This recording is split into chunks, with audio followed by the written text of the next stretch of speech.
Hello, Hwa Chong students. I'm Mr. Kelvin Tan. This will be your online lesson on the benefits and costs of international trade, which is section 8.1.4 in your notes. Okay, you can turn to page 8.10 now. To sum up the benefits and costs for trade, here's a table. So the left-hand side represents the benefits, the right-hand side represents the cost. Okay, you can read on your own.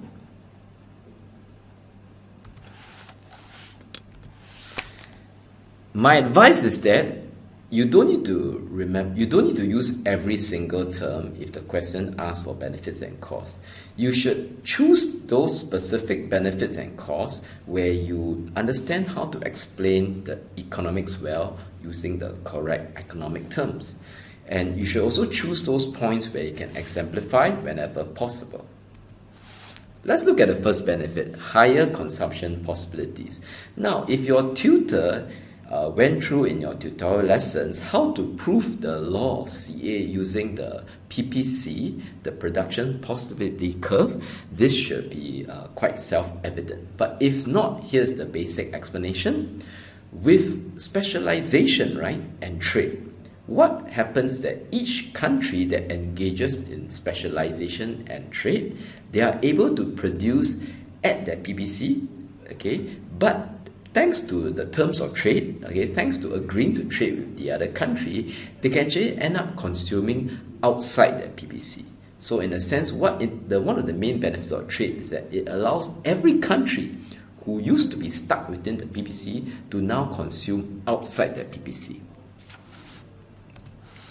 Next is, of course, wider consumer choice and variety. So it should be quite clear that Singapore is a hot country all year round. So that if we have to grow our own food, if we cannot engage in trade, right, there are many things we will not be able to consume. For example, we won't be able to grow grapes because we are not a country with the 4 seasons, and all these varieties of goods will not be able to achieve without trade. Next, lower prices for domestic consumers. The whole idea of international trade is that with trade, right, you can get your raw materials from another country with a comparative advantage in producing those raw materials. Okay, increased foreign competition also makes your firms, right, more willing to offer lower prices for consumers. Let me give you one example. Okay, SIA, or Singapore International Airlines. Now, if Singapore is only using SIA to fly from, let's say, Singapore to United States, Singapore to UK, Singapore to Japan, you can imagine, right, SIA will be the only firm. Okay, in econs we call this a monopoly. When it's a monopoly, you'll be learning in your market structure soon. Okay, the next topic, that with a monopoly, the prices that they charge will tend to be much higher than the marginal cost. So the idea is that what international trade does is to create competition. So we have Northwest Airlines, we have United Airlines, we have Malaysian Airlines, we have so many airlines that depart from Changi Airport. So any of us can just take any of the planes from these airlines to go to foreign countries. So with this increased foreign competition, we should get lower prices for air travel. Next will be internal economies of scale. This term you will learn more in market structure too, but the whole idea is this. SIA, right? If SIA can fly to every country in the world, they are able to produce a lot of flights. When they produce a lot of flights, right, it is possible for the unit cost per flight for SIA to be much lower, and hence they are able to gain cost savings. With those cost savings, there is a possibility they will transfer some of the cost savings to the consumers by lowering the prices of goods. So what trade does is allow SIA to fly to many more countries. Imagine if SIA only flies from Singapore to Malaysia only, then they are unable to achieve this kind of cost savings. This will be a very good point for you to use in any question that is not primarily focused on the law of comparative advantage. How does globalization benefit any country, like benefit Singapore? So I've given you an example, right, that SIA, with trade, Okay, Singapore's SIA can fly to any country in the world. It's like the whole world is the market for air travel for SIA. Thus, they are able to produce the flight at possibly lower price, hence they may be more price competitive. So either way, right, we can expect the export revenue of Singapore to be higher. Next, with international trade, okay, as I said, we are able to get cheaper inputs, we are able to achieve internal economies of scale. This allows costs to be much lower, and when the cost of production is generally lower for the entire country, you can expect the SRAS to shift to the right, okay, increase in SRAS. Also, right, with trade, right, we can also learn from other countries.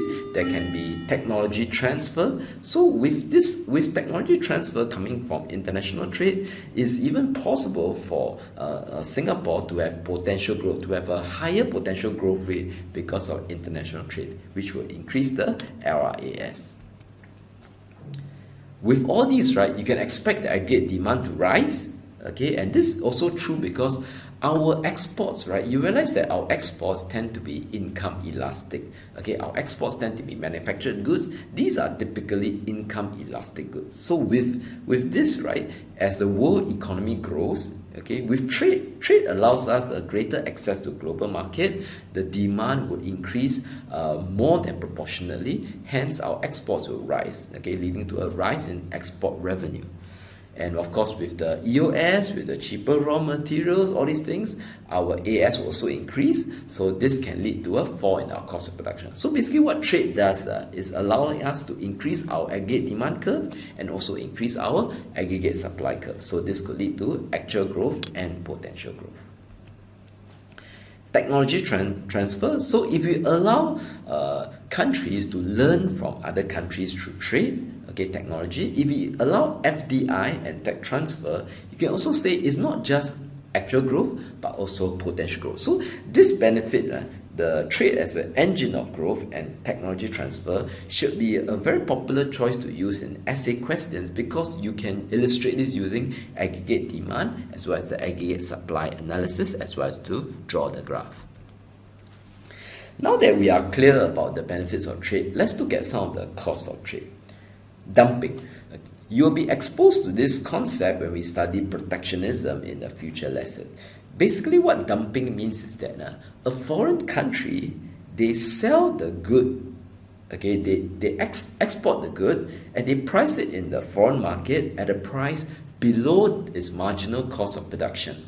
The whole idea is that you price it so low, what the foreign country wants to do is to drive out all the domestic firms in the country that produce the same good. Okay, so the fear is that once the foreign country become the sole seller of that good in this country, okay, they will behave like a monopoly and then they will raise the price after that. That is the problem when you expose your country to international trade. Some countries may purposely drive your domestic firms out. So that's called unfair competition and dumping. Okay, so when we cover this more in the arguments for protectionism, you will understand better how to evaluate this argument. So this is a good example, China and US. So US, right, ever since Donald Trump, but even before Donald Trump, okay, Donald Trump just amplified it, but even before Donald Trump, right, US often accused China of deliberately dumping their goods into US, pricing their goods so low that the US domestic industry that sells the same goods are all forced to close. Hence, it will lead to a loss of job. And US also accused China of deliberately keeping the value of the yuan, the renminbi, at a very low value, giving the Chinese exports into US an unfair price advantage. So all these are seen as unfair trade practice. The word unfair should remind you of a normative argument, right? So it means be difficult to prove right or wrong. Okay, I like this cost of trade, over-reliance on foreign countries, basically because it's a flip side. It's the reverse of the benefit on trade as an engine of growth. So to help you to explain what I mean, I've said that one benefit of international trade is that trade allows a country to grow much faster, increase the AD as well as increase the AS. But the flip side of this is that your fate, a country's economic fate, is now tied to the world market.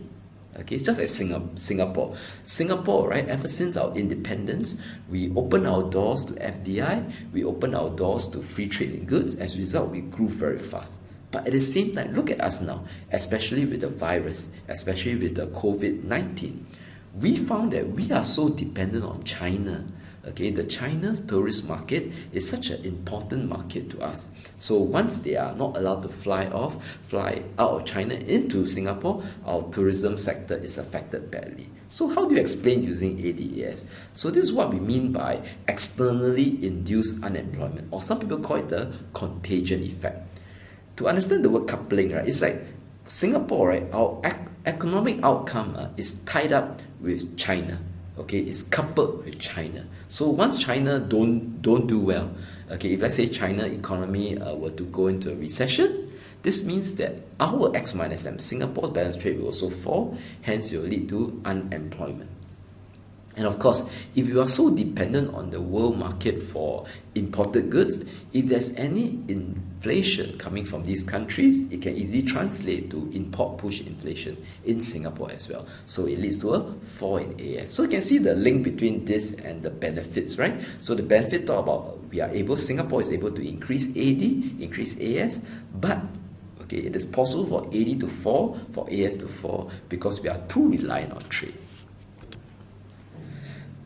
Next, structural unemployment. Now, to understand structural unemployment, you have to recall that when we proved the law of CA, we relied on the assumption of perfect factor mobility. So we are trying to say that one country can completely specialize in the industry, in the good, where you happen to have a comparative advantage in.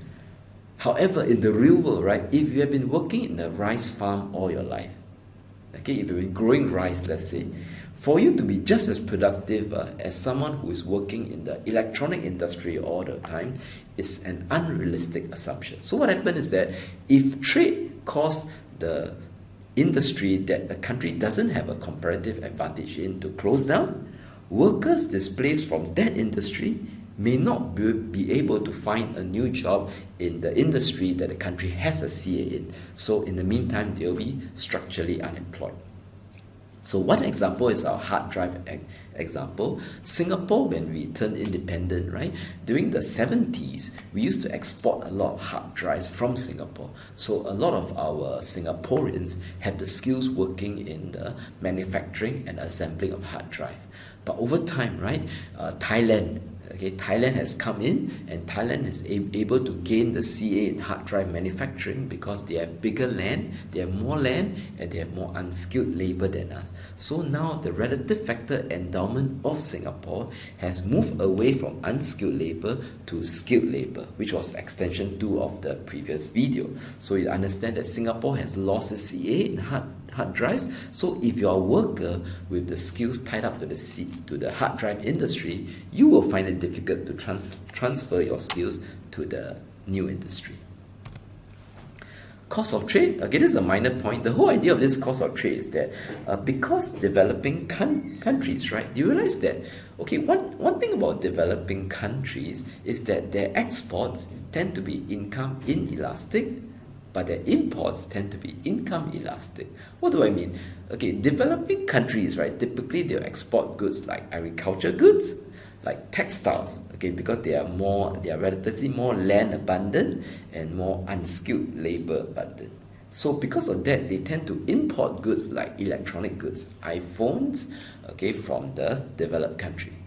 The problem is that as the world grows, okay, as the entire world grows, as developing country and developed countries grow, as the GDP rises for the whole world, right, there'll be a less than proportionate rise in the demand for agriculture goods and textiles, because these goods are by nature necessities or income elastic.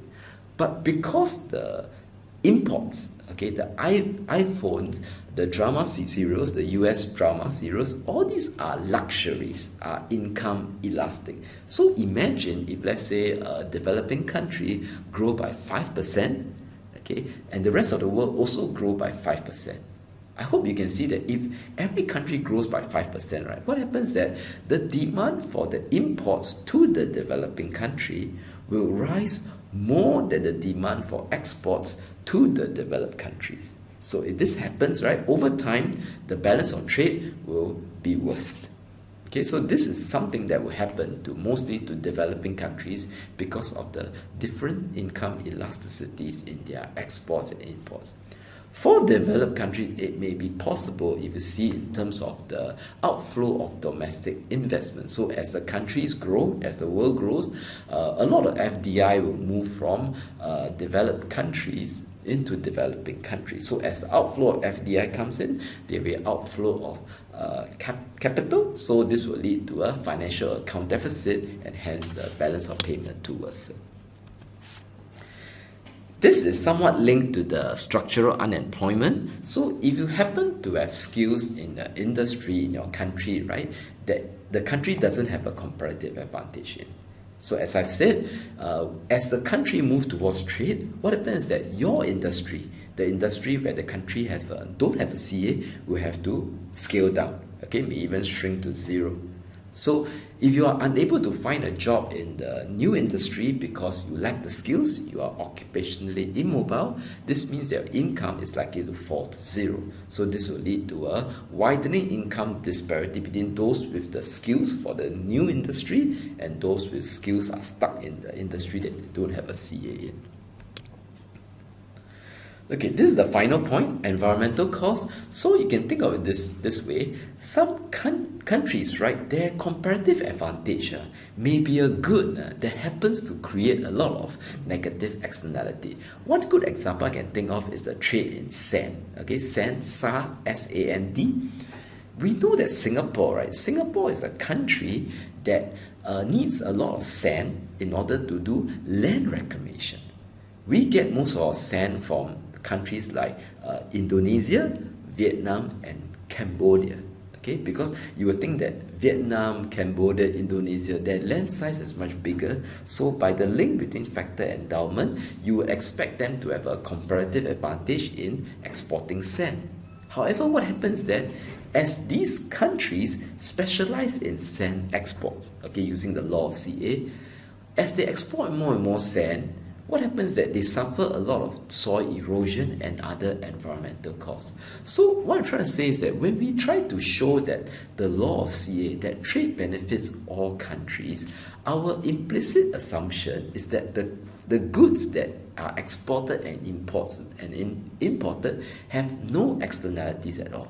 So if your export sector, right, if the sector that you have a CA in happens to create a negative externality, you can see that in order to gain from trade, I have to specialize in that sector. Okay, but if I produce more sand to sell to the rest of the world, and if it creates all these negative externality, this trade actually can harm me. So Vietnam, Cambodia, Indonesia, by exporting sand to Singapore, has suffered soil erosion and many other environmental costs. So this is a reason why over time, right, they have decided to restrict the sale of sand, the export of sand to us. So we have to get our sand from different countries. So I hope from this presentation you understand that the benefits of trade is not just comparative advantage. Okay, yes, it's mainly due to CA. You should always use the law of CA to state comparative advantage if the question asks why do countries trade.